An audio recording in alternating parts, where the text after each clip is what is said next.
ഹോസ്ദുർഗ് കടപ്പുറം government UP. സ്കൂളിൽ വിവിധ ക്ലബ്ബുകൾ ഈ അധ്യയന വർഷത്തെ പ്രവർത്തനങ്ങൾക്ക് തുടക്കം കുറിച്ചു. ഉദ്ഘാടകനായ വിനോദ് ആലന്തട്ടയ്ക്ക് സ്കൂളിന്റെ സോവനീറായ കണ്ടത്തിൽ സ്കൂൾ ഉപഹാരമായി സമ്മാനിച്ചു. This news sponsored by Bobby Chamanur International Jewelers, traditionally trusted for 162 years. ഒരേ വേദിയിൽ വെച്ചാണ് ഹോസ്ദുർഗ് കടപ്പുറം ഗവൺമെന്റ് യു.പി. സ്കൂളിൽ ഈ അധ്യയന വർഷത്തെ വിവിധ ക്ലബ്ബുകളുടെ പ്രവർത്തനം ആരംഭിച്ചത്.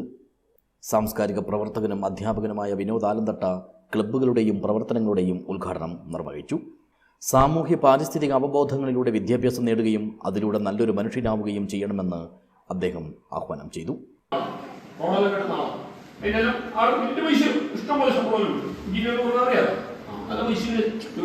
പക്ഷേ താൻ കെട്ടുന്ന പാലത്തിനോ വീടിനോ കെട്ടിടത്തിനോ സ്കൂൾ കെട്ടിടത്തിനോ ഒന്നും ഉറപ്പുകൊള്ളൊന്നായിരുന്നില്ല.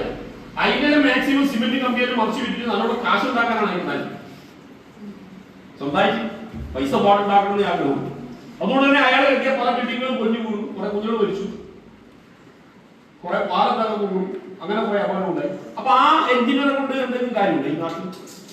ഉദ്ഘാടകനുള്ള സ്നേഹോപഹാരമായി സ്കൂളിന്റെ സോവനീറായ കണ്ടത്തിൽ സ്കൂൾ സമ്മാനിച്ചു. ചടങ്ങിൽ പ്രധാനാധ്യാപകൻ എ.വി. പ്രകാശൻ അധ്യക്ഷത വഹിച്ചു. മനീഷ, മനോജ് കുമാർ, ഫാരിസ് എന്നീ അധ്യാപകർ ആശംസകൾ നേർന്നു. അധ്യാപകരായ അനിൽ നീലാംബരി സ്വാഗതവും മധു പ്രതിയത്ത് നന്ദിയും പറഞ്ഞു. News bureau, Kanhangad.